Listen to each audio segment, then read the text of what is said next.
gift from Princess Diana. Yes, you heard that right. Diana left a secret present, and it was meant for Catherine's daughter, Princess Charlotte. And wait till you hear this. When Queen Camilla found out, she literally burst into tears, like real tears. Was she sad, jealous, or was there something even deeper happening? Stick with me, because what Diana left behind was more than just a trinket. It was a powerful message, a message that cracked open old memories, unspoken pain, and some serious royal tension. Let's rewind a bit. So picture this. It was just a regular, calm morning at Kensington Palace. The sun was shining, the palace was quiet, peaceful, nothing seemed out of the ordinary. Princess Catherine, still recovering from her health struggles, decided to take a little stroll down memory lane. She went into this tucked-away part of the palace, filled with keepsakes, personal stuff, precious little things from before she became royalty. Among these items were treasures that had belonged to none other than Diana herself. Things the public never even knew existed. Things that had been kept safe, tucked away, maybe even forgotten. And while looking through them, Catherine noticed an old, worn-out jewelry box. You could tell it hadn't been touched in ages. She opened it slowly, probably expecting some dusty old brooch or earring inside. But no, what she found was enough to stop her heart. Inside was a letter. And not just any letter. This was in Diana's handwriting. That elegant, flowing script written in light blue ink. On the front, the words read, "For my future granddaughter." Let that sink in. Catherine stared at the note, breath caught in her throat. With trembling fingers, she opened it. Inside were words filled with so much emotion and warmth, they hit like a wave. It was a heartfelt message penned by Diana herself, meant for the granddaughter she'd never lived to meet. She spoke about her dreams, her worries, and hopes for this little girl's future. Oh. And then, one line just stood out like a lightning bolt. "I wish for you to have the freedom to be more than just a princess." Goosebumps. Catherine couldn't hold back. Her hands were shaking. Tears welled up in her eyes. Because this wasn't just a note. It was Diana speaking from beyond, a woman who had felt caged, who now, even in death, was reaching out to say, "Be free." That moment changed Catherine. She wasn't just a royal anymore, not just a mother or a future queen. In that moment, she became something else. A bridge between Diana, who was taken too soon, and Charlotte, who was just beginning her journey. But hold up, there's more. Beneath the velvet lining in that box, something sparkled. Catherine pulled the fabric back and gasped. A brooch. But not just any brooch. This piece was stunning. A deep blue sapphire, glowing with this ethereal light, surrounded by vintage diamonds. It looked ancient. Regal, alive. The craziest part? Palace historians had always believed this brooch was lost, gone forever. Some thought it was destroyed in a fire. Others whispered it had been stolen during the chaos of Diana's later years. But nope, it was here, safe, hidden. Turns out this jaw-dropping piece originally belonged to Diana's grandmother, Lady Cynthia Spencer. And unlike the showy royal jewelry meant for big events, this brooch had a different vibe. It was delicate, personal, almost like it was waiting for someone specific. Rumors swirled inside palace walls that Diana had this brooch custom-made during one of the darkest times in her life. A symbol. A whisper of hope, something not for her sons, but for a granddaughter she could only imagine, and now it was finally found. That brooch, it's not being locked away anymore. It's in the royal vault, protected 24/7, waiting for one incredible moment. You guessed it. It'll be officially gifted to Princess Charlotte on her 18th birthday. But don't think this is just about jewelry. No way. This brooch is a symbol, a piece of Diana's soul, connecting past to future. On that day, it won't be just some fancy birthday bash. It'll be a moment drenched in meaning, in legacy, in everything Diana ever wanted for the women of the royal family.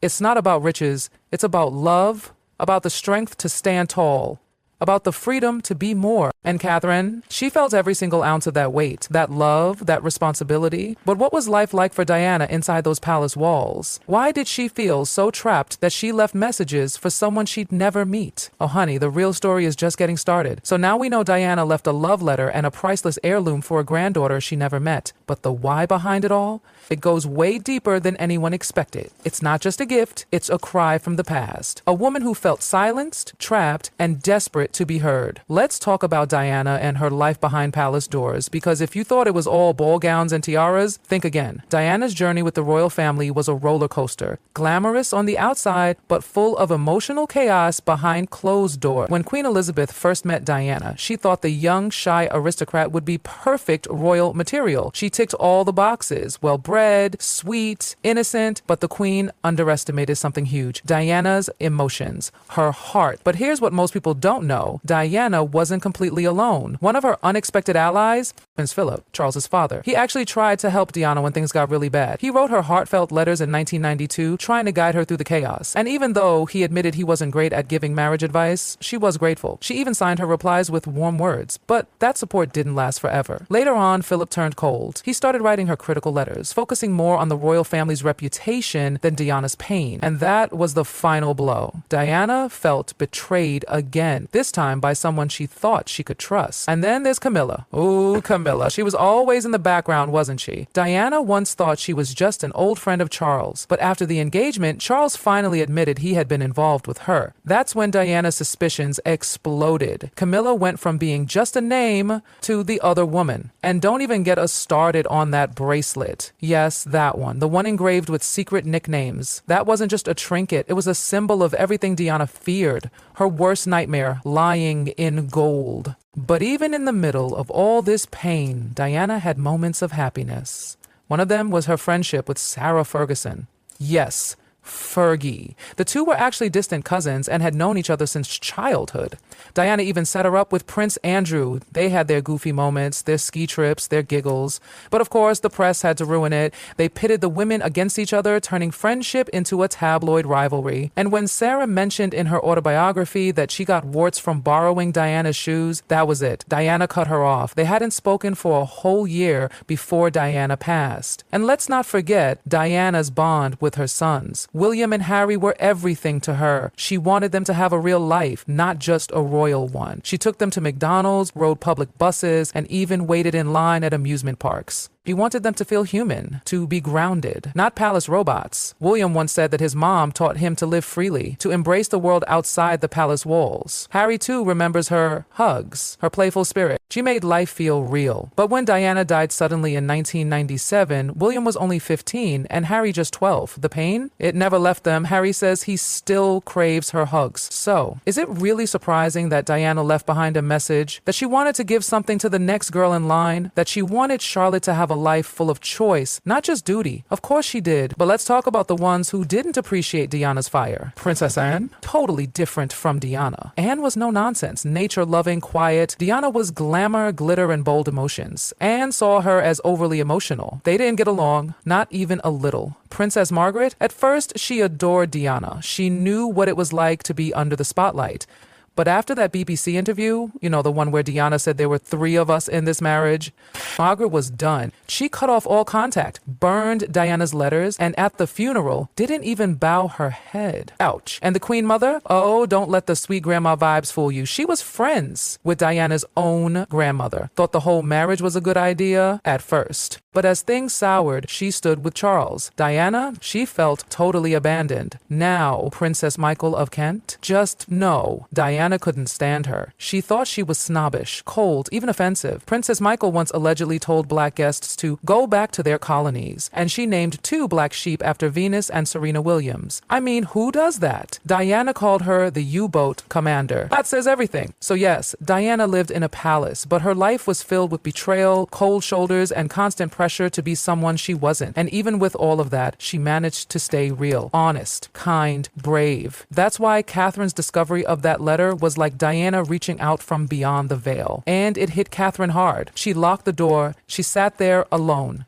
tears in her eyes, clutching that letter. Because this wasn't a royal duty. It was personal. It was intimate. It was from one woman to another, from a former princess to a future queen. That moment didn't just shake Catherine emotionally. It changed her. She started writing again. Not memos or speeches, but thoughts. Feelings. She picked up a journal she hadn't touched in ages and wrote something for Charlotte. It wasn't just a reply to Diana's letter. It was a continuation, a promise. 3 women, 3 generations, one shared thread of love, strength, and resilience. Diana may be gone, but her voice, her spirit, her message, oh, it's very much still here. But not everyone was happy about that. In fact, one particular queen couldn't stand it. Queen Camilla. And what she did next? Well, you're going to want to hear this. So we already know that Catherine found the letter. She found the brooch. She cried. She changed. She started writing to Charlotte. A beautiful, raw, life-altering moment for her and the future of the monarchy. But for one woman, it was an earthquake. Queen Camilla. The second Camilla found out about the letter Diana had written, the one Catherine discovered and couldn't stop crying over, something in her snapped. Not just a flicker of surprise, not even jealousy. What happened was so intense, palace insiders described it as an emotional eruption. This wasn't just some dusty brooch from the past. This was Diana, back and center stage again. People say that the moment the news reached Camilla, she stormed into a private meeting with King Charles. Furious, pale, shaking, she wasn't holding back. There was no good morning, darling, or polite royal small talk. Just one question, cold, sharp, and loaded with venom. Why wasn't this destroyed?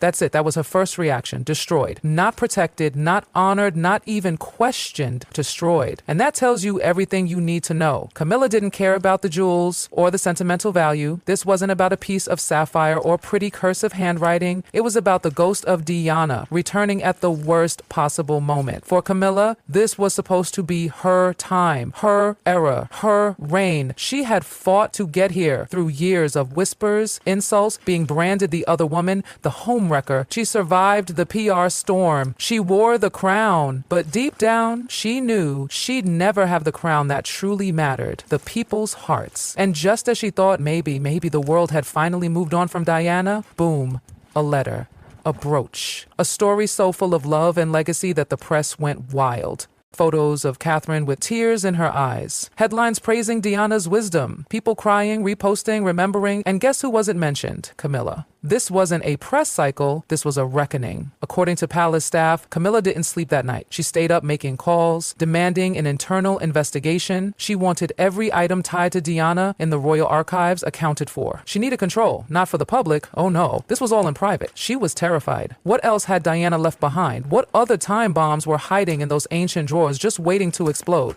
This wasn't just a brooch anymore, this was a battle for public memory. Catherine had become, without trying, the living connection to Diana's legacy. The people saw her and saw Diana, the way she mothered her children, the way she carried herself with dignity, humility, and grace. She didn't beg for attention. She didn't chase headlines. She simply lived.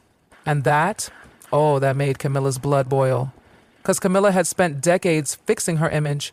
Every smile, every handshake, every public appearance, it was calculated. It was hard work. And now, Catherine was stealing the show effortlessly. And as the world watches her grow as she steps closer to her own path, one thing is certain. The crown may rest on one woman's head, but the people's love, that belongs to Diana. And now to Catherine, and soon to Charlotte. So what do you think? Should the royal family continue honoring Diana's memory like this? Will Princess Charlotte follow tradition or redefine it completely? Let us know in the comments. Don't forget to like, share, and subscribe for more royal deep dives, because behind the palaces and pearls, there's always a story waiting to be told.